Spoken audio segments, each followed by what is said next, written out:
Well, the country worst affected by the coronavirus in Europe is Italy, where infections have jumped by 50% in 24 hours and 52 people have died. The death toll worldwide has now surpassed 3,000, with more than 89,000 infections confirmed. Some of the latest countries to report cases include Azerbaijan, Ecuador, Latvia and Senegal. Iran is experiencing a severe outbreak. 66 people are said to have died from COVID-19, but there are fears that the government there has not reported its true scale. In France, 2 more people have died from the disease, bringing its total to 4. 4 more have been diagnosed with coronavirus in England. They're in Hertfordshire, Devon and Kent. The total for the UK now stands at 40, and all 4 of the new UK cases had travelled to Italy. Aisha Tull has the latest. Spread diseases, keep it in your handkerchief. That's the alarm. Sneezes, wash your hands from national anthem. The main government advice today, a patriotic washing of hands. As the Prime Minister chaired his first Cobra emergency meeting on the outbreak of coronavirus, he's keen to bat away criticism that the government has been too slow and that he's been absent. Yeah, I've just chaired a Cobra meeting on coronavirus, and I think it's very important to stress that this is a problem that I think is likely to become more significant for this country in the course of the next days and weeks, and therefore that we've been making every possible preparation for that. The latest figures show that 40 people in the UK have tested positive, up by 4, including a pupil at this school in Devon. The head teacher said the student is getting all necessary support. And in Maidstone in Kent, a confirmed case forced the local television news studio to close. Across the country, schools, pubs and health centres have temporarily shut to try and stop the spread of the virus. Hindhead Royal British Legion Club is one of the latest places forced to close because of coronavirus fears. We spoke to a woman inside and she said that Public Health England got in touch because one of their members tested positive for the virus. She said that they also sent them instructions on how to do a deep clean themselves. They've been scrubbing away since yesterday, but they're still unclear of when they're going to open. The first confirmed case in Surrey is the type that will cause health authorities the most worry. With no apparent travel history to affected areas or known contact with people who had, he could be the first person to catch the virus within the UK. Worldwide, nearly 90,000 cases have been confirmed and over 3,000 people are known to have died. But more than half of those who caught the virus, over 45,000, have now fully recovered. In China, where it all began, there seems to be more good news. This 98-year-old woman from Wuhan was filmed being discharged from hospital. A vast majority of global cases are still confined to the Hubei province, but in the last 24 hours, there were almost 9 times more new cases reported outside than within mainland China. And President Xi is keen to send the message that his country and their aggressive social control measures are slowly winning the battle against the virus. Away from China, the country with the second highest number of cases in the world, South Korea, their fight is just getting started. Soldiers armed with disinfectant, a daily sight on the streets of Daegu. In Iran, which the World Health Organization are particularly worried about, the official death toll has gone up to 66, but there are concerns that the true figure could be in the hundreds. Closer to home, coronavirus has arrived in every Western European nation. Italy, the hotspot. The death toll there escalated dramatically today to 52 people. But as the virus spreads, life goes on around it. In Israel, having their 3rd election in less than a year, sanitized polling stations made sure that even those under quarantine could get their vote. Politicians still keen to get the numbers they need. The corona thing is completely under control. Today, we've taken all the precautions that are necessary. People can go and vote with complete confidence. While people around the world are still figuring out how to cope with the new coronavirus, even world leaders aren't quite so sure. A handshake, an elbow bump, or a pat on the back. A look at how the virus might already be changing the very way we interact. Well, as we've heard, the largest outbreak in Europe is in Italy. Juliana DAntoni returned home to London last week from a vacation in the most affected area in the north. I spoke to her earlier and asked what it had been like in Italy. The city that I wasn't like considered red zone, but there is a lot of patients on the hospital in that city.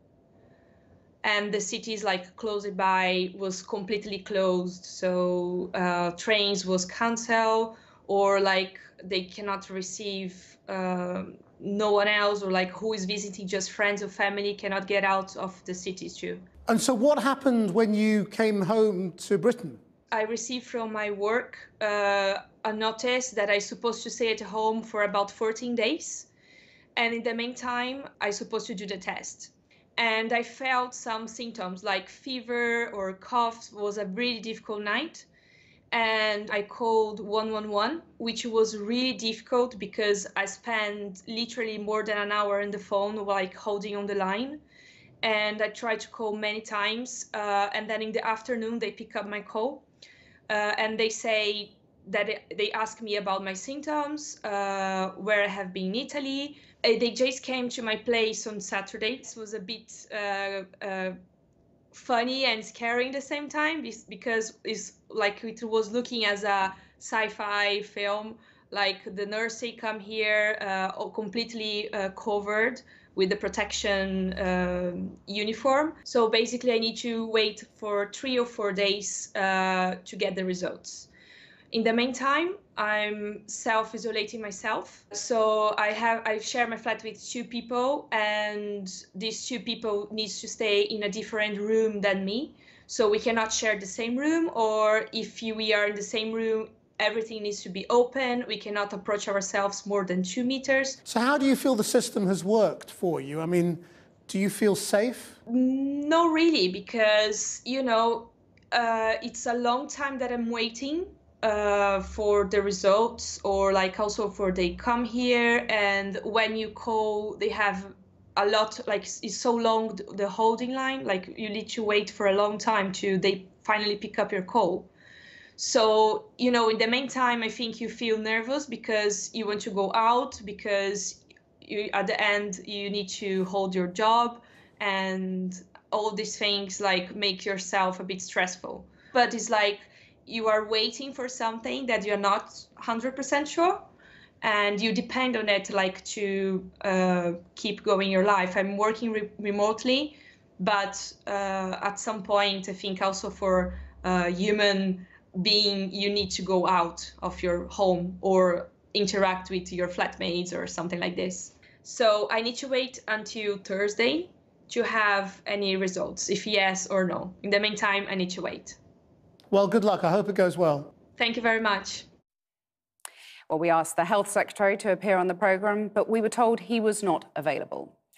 But I am joined now by Neil Dixon, the Chief Executive of the NHS Confederation, which represents hospitals and NHS bodies, and Dr Helena McCorn, a GP who's chair of the British Medical Association.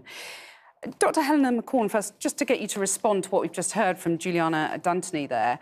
She waited a long while for NHS 111 to respond, and she still hasn't got her test results. Is that a fairly typical picture, do you think? Does NHS 111 have the resources? We have heard at the British Medical Association that there is quite a long time for some patients to wait for NHS 111, and I'm really sorry for Juliana waiting for the result as well. My understanding is over the last few days, more members of NHS 111 have been drafted in to do extra hours to reduce this wait, and there's also a way that you can email NHS 111. But I would really urge that people are patient and do continue to do that, because that's part of how we will contain this, and containment is still a very real possibility. Well, Neil Dixon, we get the government's battle plan, in inverted commas, tomorrow. What is the worst-case scenario that you're preparing for? Well, there's an escalation plan, clearly, and one has to emphasise we are still in a containment phase. I think one of the concerns, obviously, is there are 2 people that we know of who we are not sure where they got it. It seems to have been intra-Britain transmission, and that is a matter of concern, trying to trace them. The other cases are less of concern because we've managed to trace, we know where they got the virus in the first place. So I think the answer is that they will announce tomorrow, and I haven't seen the detail of it, an escalation plan, and that's what the NHS is normally geared up for. So as more cases come in, then of course routine operations may have to be put off. Clearly that the routine clinics, anything that really can be deferred, will be deferred depending on the level of pressure. New wards will be created in order to deal with patients who need treatment. In hospitals or in schools? No, in hospitals, that's where people will be treated if they are vulnerable and they need that special kind of treatment. The good news, again, about this virus is that for the vast majority of people, it's a relatively trivial illness. That actually makes it more difficult to detect as well. But it does mean that for most people, except the most vulnerable, then it isn't so much of a problem.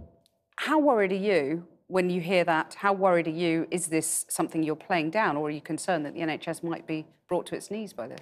I'm very worried because I'm aware that if you go to an emergency department, if you go into a hospital, if you try and get a routine appointment with your general practitioner, that the service is what I would consider 99% full already.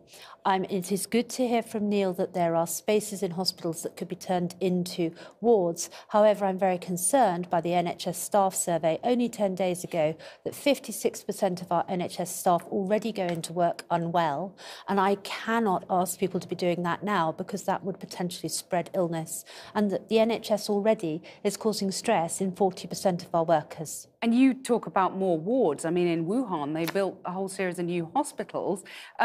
Are you confident that in a worst-case scenario, which suggested that 1 in 10 people could be hospitalised, do you have enough critical care beds in NHS England?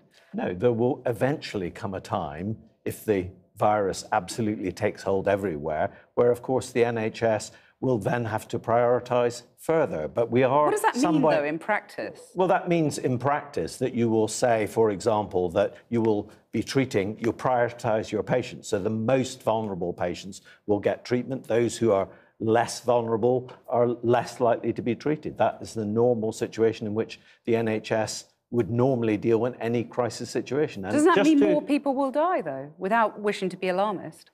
Well, it is inevitable that if this virus comes big time, then significant numbers of people will die, just as they die from regular flu every year. But I do think it is important, first of all, to recognise the NHS is under enormous strain at the moment. Virtually every hospital is full at the moment. But what the NHS is good at is flexing so that it will then choose the most ill people and keep them in hospital. Those who are less ill or those who are coming in for routine operations won't need it. That will create space in order to treat those who will need treatment. At some point, of course, it may be that there are just too many people requiring that form of treatment. When you look at the figures for NHS England, there were only 1,000 critical care beds available in December. Is there a case, do you think, for making hospital beds available elsewhere, schools, requisitioning schools and turning them into hospitals? Not necessarily, but what really worries me is why do we have a quarter of the number of intensive beds that Germany have, which is a similar economy? Can you answer that? No, I think we do need more intensive care beds. The reality is that the healthcare system has been consistently underfunded for a long period of time, and only in recent times has sufficient more investment been put in. But even that level of investment, I think, leaves us a long way to catch up in order to be able to provide the kind of services we need. So really, this pandemic, if it becomes a pandemic, has come at the worst possible time. Well, I worry about my patients who come in to see me who might be care workers on 0-hour contracts. I know already that if they don't go out to see vulnerable patients in their homes, they may not have the money to buy food for their children. This is underinvestment coming home to roost in both the healthcare and the social care service. The Prime Minister says that schools and public places will be closed on scientific advice. What would your advice be to him about when that should be done to prevent the spread of this? You're clearly worried about the implications of widespread spread. How nip it in the bud? Well, I'm not a clinician, so I would absolutely rely on clinical advice as to when those measures should be taken. There's no doubt there's quite a lot that people individually can do at the moment. And I would say, just in relation to 111, that there is now an online version, and that is a better form of, and you're likely to get a better answer more quickly. Well, you are a clinician, so your very quick response to that. When do you close schools and public places? So I will listen to the Chief Medical Officer regarding schools, but my GP practices, my colleagues there need to be treated as professionals and allowed to make decisions about when they close down things like direct access to face-to-face appointments. So you do need to allow GP practices to make those decisions based on their knowledge. Dr. Helena McCorn and Neil Dixon, thank you both very much. Chris. Well, Ryanair has become the latest airline to cancel flights due to a drop in demand caused by the virus. The Dublin-based carrier said it's reducing frequencies on some routes by up to 25%. British Airways and EasyJet have also cancelled a number of flights. However, there was some relief for stock markets today after central banks, including the Bank of England, indicated they're prepared to step in to support the global economy. Our Washington correspondent Siobhan Kennedy joins us now from the New York Stock Exchange. Siobhan, what's the latest? Well, Christian, there is some welcome green on the screens, as you can see all around me here, as all the major stock indices have really rallied today after the carnage that we saw in markets last week. It was the worst week for markets since the financial crisis of 2008, all on fears, really, that the coronavirus would lead to a global economic slowdown. Now, those fears haven't gone away. There is still much uncertainty. But investors, as you said there, have taken some comfort from central banks around the world, from the Bank of England, from the Bank of Japan, and from the Federal Reserve here in New York, that they stand to step in to boost markets and to prop up their economies if things look like they could be getting worse. And I have to say, in the short term, it does look like things could continue to get worse. That certainly seems to be one scenario painted by the economic think tank, the OECD, which said if there was a more intensive, it said, outbreak of the virus, then that could see global growth halve this year to about 1.5%. In terms of numbers here in the US, there are now 91 cases, the first case announced right here in New York last night, and there have been 2 deaths so far. Well, earlier I caught up with some of the traders here and I asked them what it would take to cause another panic sell-off. Here's what they had to say. Expansion. We continue to see the headlines that have identified the coronavirus in certain countries. Now we're seeing it in certain states in the United States. And if we continue to see that expansion, I think that's when we'll get another round of fear. I also think we'll get another round of fear if, the U.S. government, steps in and gets involved and starts shutting down governmental offices or certain aspects of our day in and day out life, whether it's, mass transit and stuff like that. I think that's when we'll see another line of fear. I would imagine the cases will ramp up and hopefully the mortality rate decreases to where we can find some kind of belief that this isn't as bad as we thought and the panic would be over. But we still have a lot of volatility. Up 3% is still volatile times. So I would think that someone, if they're not truly knowledgeable of the markets, it's a scary time to invest, whether it's up or down. Traders here making the point that central banks could help to stabilise the situation here, but this isn't a financial crisis. Money isn't the cure here. It's a vaccine that will be the cure. That is why Donald Trump is using a scheduled meeting with the drug companies today to push them to speed up the delivery of a vaccine. But we know still that that is a good year to a year and a half away. We know that he is desperate for the economy to be buoyed again. He is very much pinned the future of his successful re-election campaign on a strong economy. So he will no doubt be happy to see these strings here behind me turn green. But the traders, don't forget, are cautioning that it will take several days of consistent calm, consistent green screens to be able to declare that this panic for now is over. Thanks, Siobhan. Well, joining me now from Paris is Laurence Boone, Chief Economist at the Organisation for Economic Cooperation and Development, the OECD, that has been making these predictions. Could you just tell us what's the basis of them? What are you assuming the scale of an outbreak would be in order to cause a halving of global growth? And where would that halving come from? What would be hit?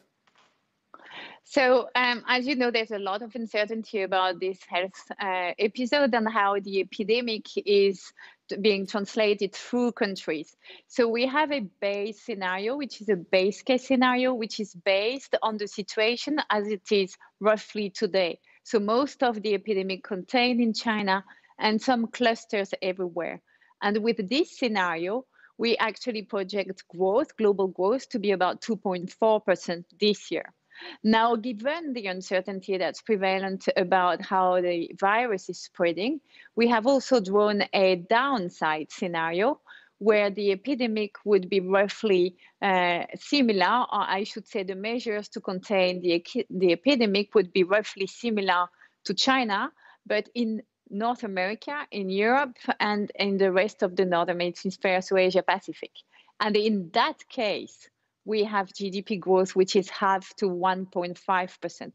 And we have these two scenarios because there's a lot of uncertainty, and we're trying to provide a range of what's possible, and then the policy that would address this range of possible downturn. And so which are the industries or sectors that would be hit by a large-scale coronavirus pandemic? So the sectors which are hit are first tourism and business travel and student tourism as well. Then you have everything which has a production chain that's deeply integrated with China. So you can think about the automobile sector. There's obviously the computer and electronic equipment sector. For example, the US produces about 20% of the computer and electronic equipment, and for that 24% of its inputs are coming from China. And there's also the pharmaceutical sector. And so in order to get to 1.5% global growth, I know we're concentrating on the downside here, but presumably some countries would be in recession in that scenario. Which countries do you think you'd be looking at with shrinking economies? So if we were to reach the downside scenario, we would see effectively a cut in our projection for regions like Europe or Japan, and in North America would be closer to zero. And would some be negative? Yeah, in Europe and in Japan, we would probably have a negative number. That's true. But again, this is, a range with a downside scenario. One thing that we haven't talked about is this is not a worst case scenario, because in our downside scenario, we don't include a outbreak in the southern hemisphere. Right. So it could be much worse, actually. You could be looking at global shrinkage if it's spread all around the world. I mean, for Britain's point of view, we are also in a post-Brexit scenario, entering trade talks. Does this put us in a strong position to be able to plough our own course, or a weak position? So there are a couple of things. I think there was some relief after Brexit was agreed last year. So we would have seen a slightly higher first quarter this year, prior to the coronavirus episode. At the same time, when the world is the type of containment measure that we have are constraining trade, obviously, because you've got less production, supply chain disrupted. And trade growth last year was negative. And in both our scenario, the best case and the downside scenario, trade growth is also negative. And Britain, as you know very well, is a very open economy, so it will be affected by this downturn in trade. So do you think Britain would be worse off than the rest of Europe? I'm not saying that. I'm saying, what we project in our base case scenario for the UK is 0.8% GDP growth.